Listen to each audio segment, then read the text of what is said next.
Ladies and gentlemen, welcome to another edition of the Mogul Blog. This is your boy S the Mogul, finally back up in the building. Got my hoodie on. Shout out to S&D Clothing. Shout out to Scar for the threads. You know what I'm saying? You know how we doing. We doing it up big right now for 2020. I just want to say thank God. This has been a great year for me, for everything that I've been through, from all the situations that are happening now, for me to be where I'm at. As you see, new surroundings. Everything looks different and new. You know what I'm saying? But just know I'm in a great place, and God is amazing. I know this has been a tough year for everybody. It's been hardship. It's been COVID. It's been shootings. It's been murder, especially in my city.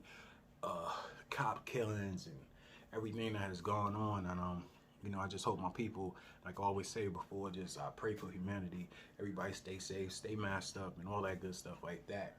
This particular blog right here is about, I finally was able to release an album after a year and a half. I haven't released the album since Sober Thoughts, which came out at the end of at the end of 2018. But this one was like a passion project after the events that happened with my ex-girlfriend on February 3rd of 2019, which basically led me to homeless and everything that had went with that. So this album is really just was something I said that I was gonna put together no matter what. You know what I'm saying? Like, I'm like death and taxes. You always gonna get a new mogul project, and I made sure that this album happened. Listen, God made this happen. You know what I'm saying? Even if you're not religious, whatever, it was a lot of sacrifice, determination. Again, shout out to S&D Clothing, but it took a lot of that, and I made sure that I got back to the mic and that I recorded, because without music, I would not. Being able to express myself through words is just something that I'm grateful that I'm able to do. And so I'm always going to do it as long as I'm able to breathe and have a microphone and computer and the internet. All these things that are very important for me to do this. So this particular album, You Did Me a Favor, is dropping on December 11th of this year. Today's the 9th. Hopefully I can upload this soon, but and edit it. But this album is just very important because I was really able to capture all my thoughts and feelings about things that happened with my ex. And we're gonna keep it a buck. She has an order of protection out on me, even to the point where I can't even talk about her on the internet or whatever. Can't post about her on social media, basically because on her end, she knows what she did was wrong. She knows being accusing me of domestic violence when that didn't happen is wrong. And it just blew on her face. You know what I'm saying? Just shows the type of individual she is. But I want to say that this album was not to slander her. It was pretty much about to just tell truth and tell facts. And so me as a man, and I wrote this album for men and anybody who's been in a relationship, just so you know that there's two sides to the story. You may have done things wrong on your end, but then sometimes the consequences, the things that happen, are not equal to what you have done. I've done bad things in my relationship. I've cheated. I've done some horrible things, and they all documented on the album. But to do all of that and to basically make somebody homeless and not care whether or not they had a place to sleep or eat and things like that, just because of an argument, a fight, that really didn't even get physical and didn't warrant the things afterwards, is just wrong. It's just evil. But again, everything is put together on this album, word for word. So there was a lot that went on in that relationship, whether it was, the childishness of not knowing how to talk, the silent treatments and things like that, not the lack of communication, the bipolarness, not knowing what type of person she was, not knowing what attitude, or would I get the happy, bubbly personality, or would I get the person who's cold and callous and just deceitful, not knowing about that, just the love not being there, just the reasons why I fell into my alcoholism, what I'm saying? Like, I'm not gonna say because of that I got into drinking, but it became a habit because I was using that to fulfill something in my life that wasn't there, which was the love. And anybody who know me, I'm a loving person.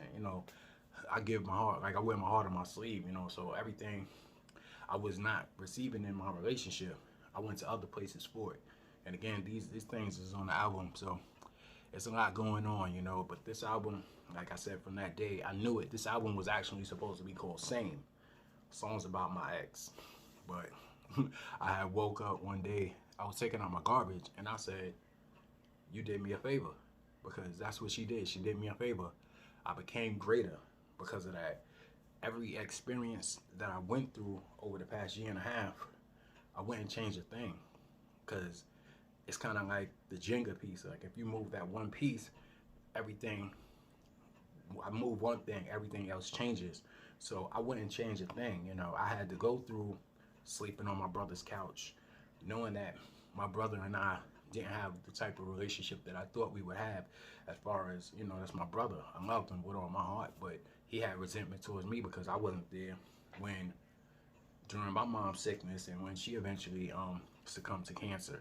I wasn't there. I was living out in Queens trying to get my life together, but I didn't come back to the Bronx and see him and make sure he was taken care of and was he good.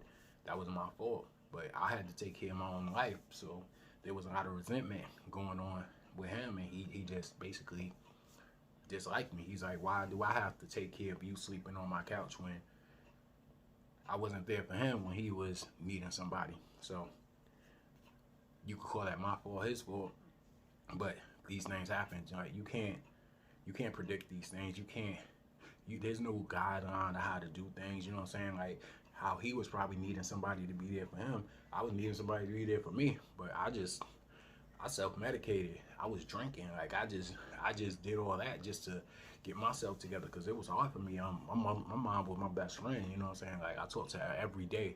You know, and finally, like after I hit my 30s, like me and my mom relationship was on the type of level where I could tell her about anything, about my girlfriends, about, you know, anything. You know what I'm saying? Like I would curse to my mom. You know, like my mom, I would talk to my mom like she was my friend. We used to go to the bar and drink together and stuff. It was just, you know, we had great times. You know, so it was hard for me to not have her. And when I moved away from Queens, she never even got to. When I moved to Queens and I had a nice place with my ex, it's like she never got to visit it, you know, and that was really something that was really hard for me. So I made sure I documented that on the album. You know, the single I put out, Love Ain't Here, you know, how I said, like, with my worthless ex who didn't love herself, depression setting in, it was like, she told me how she was depressed. She been through depression. And listen, I understand depression. I've been through depression my whole life, you know, especially after my brother passed away, you know, in 2004. My brother Nathan, still do this music thing for him. But she never tackled that, you know, because she had things that happened with her and her family, with her father, that made her feel less about herself, and with her ailments of being diabetic and having her toes being amputated and being crippled, being 35 years old, walking with a cane and things like that, and not being able to take care of her health. And then me, of all the things I did, working out, losing weight, running on that treadmill, and plus I've had weight loss surgery, and put that all together to get me to where I'm at now, you know. So she was always jealous of me, and that's actually, I attacked that on a song called Let Me Know with Hell Yeah. Shout out to Hell Yeah.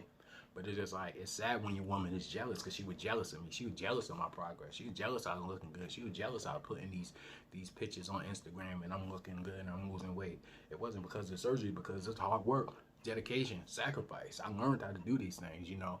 And she wasn't doing that because, you know, maybe because of her ailments and she wasn't able to work out as I was. But she definitely was in control of what she could put in her mouth, you know. But that also is addressed on the album. Another song I like to highlight called Vice, you know, just about, again, the self-medicating, how not knowing who she was, and then the silent treatments, and just, I had to use a vice. My vice was alcohol for me. You know what I'm saying? Some people smoke weed, some people do other harder drugs. Mine was just alcohol. So, you know, I really attacked that.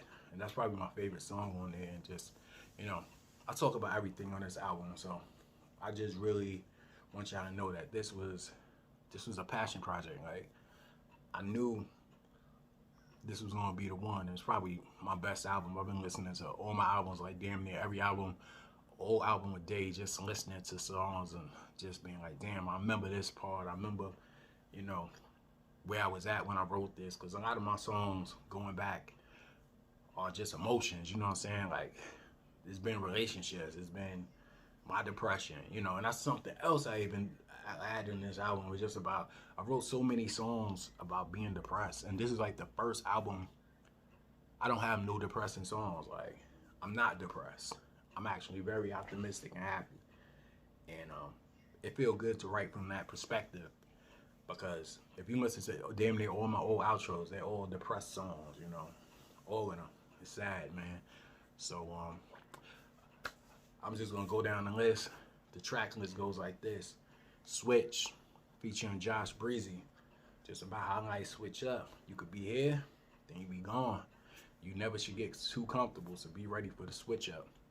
Second song, I'm back up. I fell down and I'm back up. Think it's time for me to act up. Just some bars. I'm gonna miss you. Self-explanatory. I'm gonna miss you. Love Ain't Here. Single is popping right now all on your streaming platforms. Please go listen to it if you haven't. Relax. Tribe Called Quest Flip with K. Smith. Please go. Oh, it's probably one of the best songs on the album. Within the Rain. I just put that out today. Probably the deepest song on the album. Without a home, I cried within the rain. Homeless, man. Slept on benches. I had nothing. There was some EBT food, man.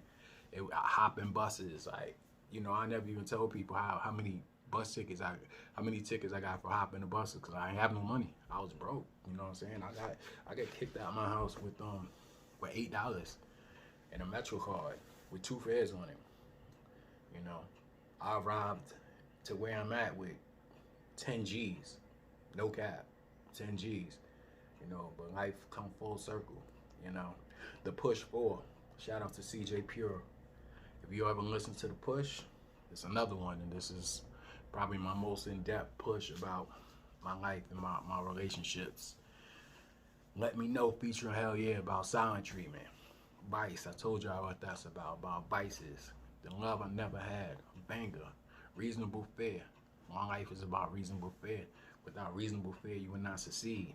And then the outro, I gave y'all 12 bangers. That's it, 12 bangers. And I just hope y'all love it, appreciate it as much as I do. I've been listening to this album damn near every day for the past month. Shout out to all the artists who helped me on this one. Shout out to every artist, period, from everybody. I don't want to name one and then miss people. So I just want to thank you, all of y'all who's on my Facebook, who's on my Instagram feed, who've been consistently dropping music or just art in general. I love y'all. I appreciate y'all. I hope y'all love this album as much as I do. And man, it's another one. This is my 16th studio album. You know, I have probably about 45, 50 projects, but this is my 16th album that I consider an album in my discography. So to be able to do this at such a high level, I'm still in shape, mentally and physically, lyrically. I'm still at it, and this is not the last one, man. I'm coming back next year, April. I'm gonna have another one for y'all. So that's it. I try to keep this around 10 minutes, but this one a little bit longer. It's the Mogul Blog. You did me a favor. December 11th, all streaming platforms. Shout out to all the artists. We back at it. I never left. The Mogul Blog. Peace.